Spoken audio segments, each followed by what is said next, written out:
About a month ago, conservative political commentator and co-founder of PragerU, Dennis Prager, published an article titled, "Women Are Disproportionately Hurting Our Country." Yeah, it's as awful as it sounds. I first heard about this article from one of my favorite Instagram accounts, the New Evangelicals.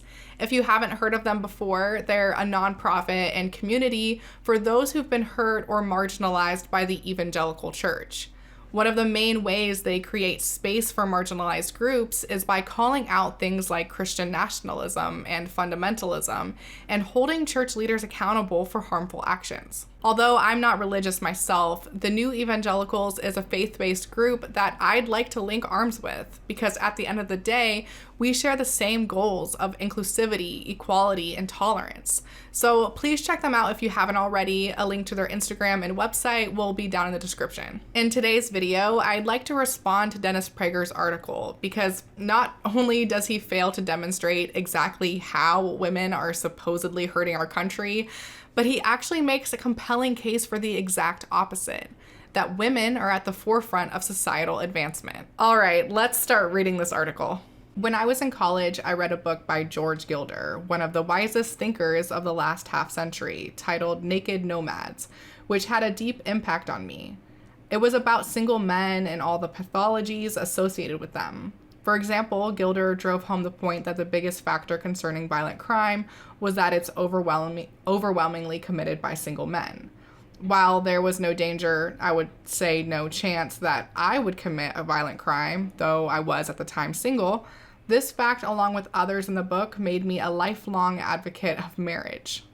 Okay, so unsurprisingly, Dennis begins his article by citing a man that 70s era feminists called a male chauvinist pig. George Gilder is an American economist and co-founder of the Discovery Institute, which is a religious think tank that advocates for intelligent design. Most notably, they campaign for intelligent design to be taught in schools instead of evolution. Every time I say the word evolution, in my head, I think of it in Kent Hovind's voice, evolution. Evolution. In the 70s and 80s, Gilder, lacking any credentials in the field of sociology, authored several controversial books on marriage. He wrote that marriage between one man and one woman is essential to societal stability because unmarried men have higher propensities towards violence and homosexuality, because apparently that's bad, and led otherwise unproductive lives. Conversely, married men are less violent and more stable because they're sexually satisfied and fulfilled in their role as family providers.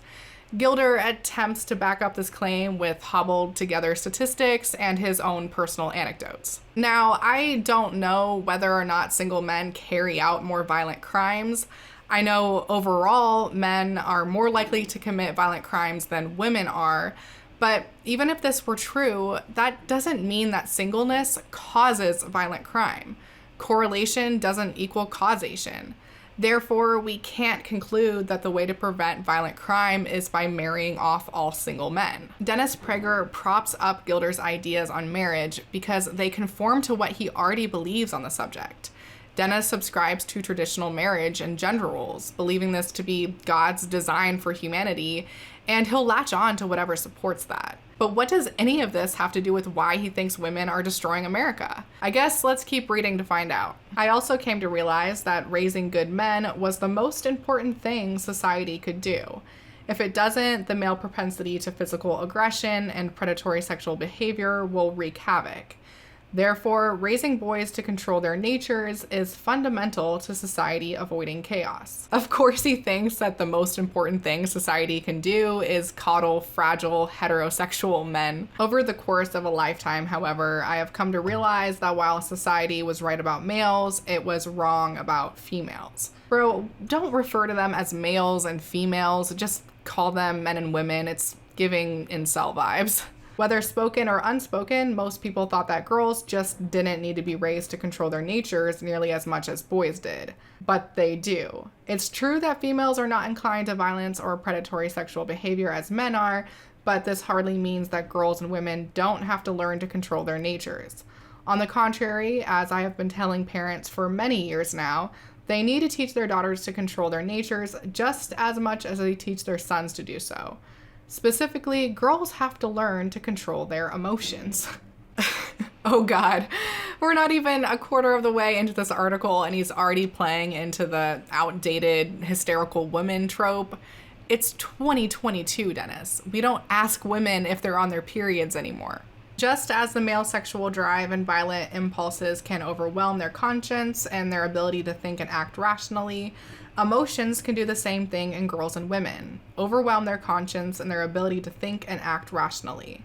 However, it should be obvious that at least 2 generations of parents, especially among the well-educated, did not teach many of their daughters to control their emotions and think rationally.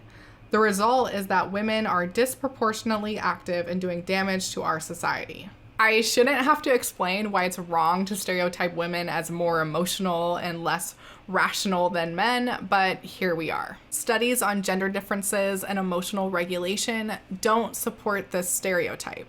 It might be the case that women are, on average, more emotionally expressive than men, but this might be a result of cultural expectations exerting pressure on male behavior.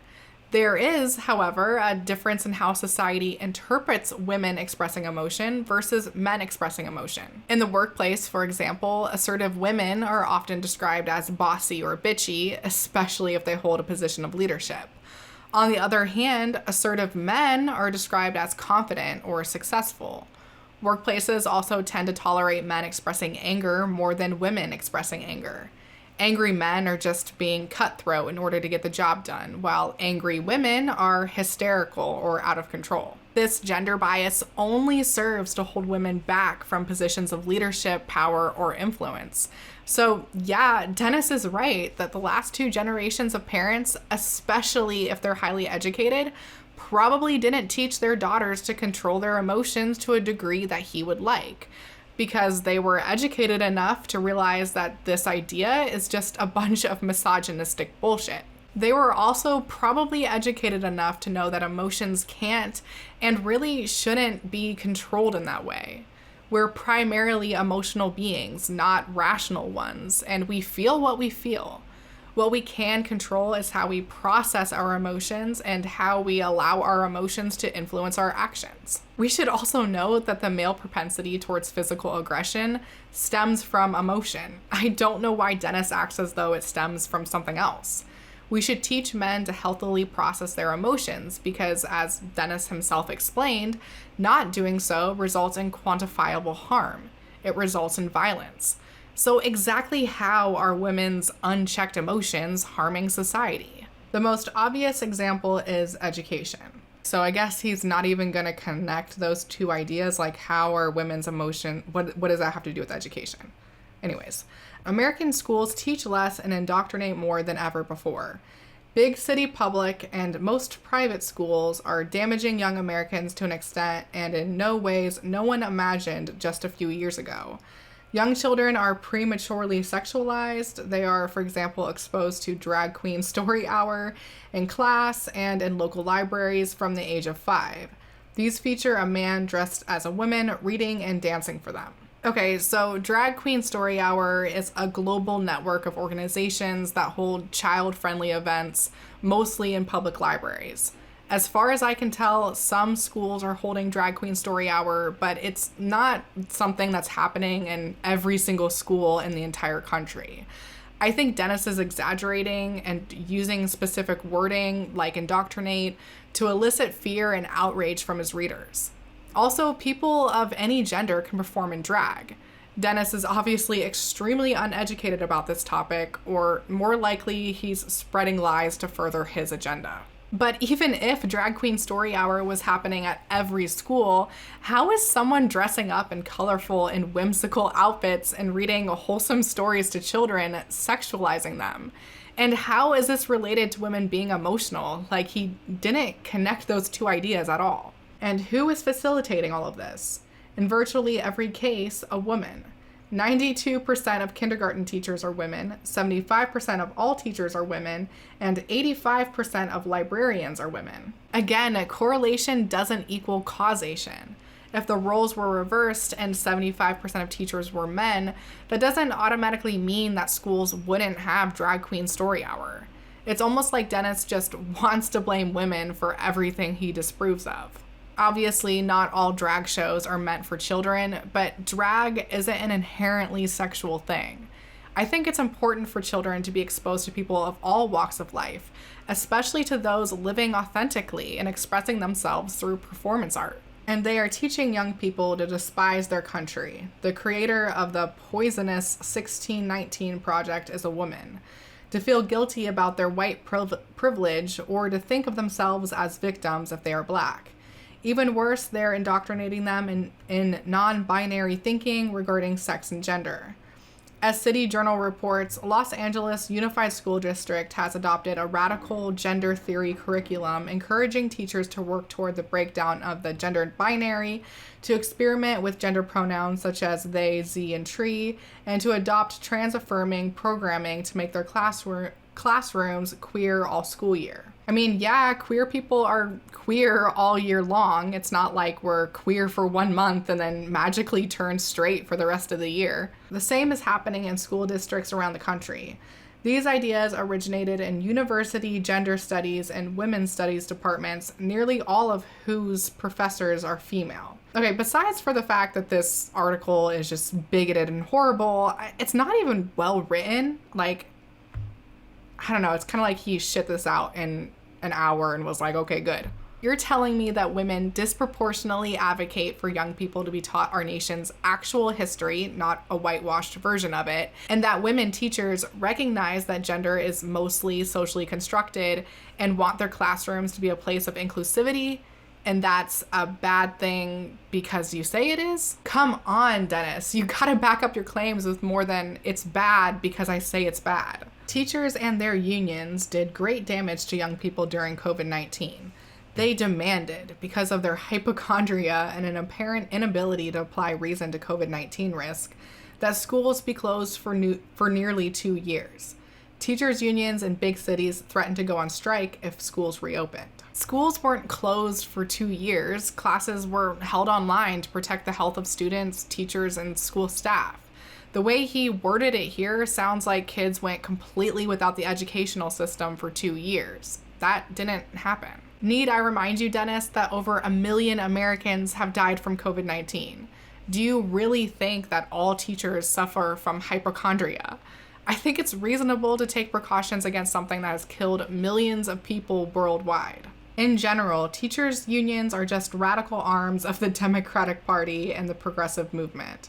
They are overwhelmingly composed of women members and women leaders. The head of the National Education Association is a woman, as are the heads of the Los Angeles, Chicago, and New York City teachers' unions. Women physicians and healthcare workers are at the vanguard of ruining young people's lives at children's hospitals that push giving young people puberty-blocking hormones and opposite-gender hormones, performing hysterectomies and mastectomies on healthy girls who say they are boys, and chemically or physically castrating healthy boys who say they are girls. Women are at the vanguard of perverting the medical profession by advocating the teaching of woke ideologies in medical schools, placing these ideologies on equal footing with medical education. Okay, so I don't know what percentage of physicians that work with trans youth are women. Dennis doesn't offer up any data here. He just says women are at the vanguard, as though this is something that everybody just knows. For the sake of the argument, though, let's just assume that the majority of physicians working with trans youth are women. Exactly how is providing gender-affirming care something that studies show reduces gender dysphoria and saves lives, destroying young people's lives? Again, Dennis offers up nothing to support this claim. It's destroying young people's lives because he says it is. Last week, an organization called Physicians for Reproductive Health published an open letter to the nation's reporters and news editors demanding they censor anti-abortion activists. We are asking for a commitment from the community of media outlets reporting on abortion to keep in mind the true danger that you present when interviewing anti-abortion extremists. You are giving the opportunity for dangerous lies to be spread. As regards the demand that news outlets censor pro-life individuals and groups, the open letter was signed by more than 600 medical doctors and other healthcare professionals. Nearly every signatory was a woman. Yeah, of course. And all 4 of the listed leaders of Physicians for Reproductive Health are women. So you're telling me that women who are directly affected by anti-abortion legislation don't want the media, whether intentionally or unintentionally, to spread lies about abortion by interviewing anti-abortion activists.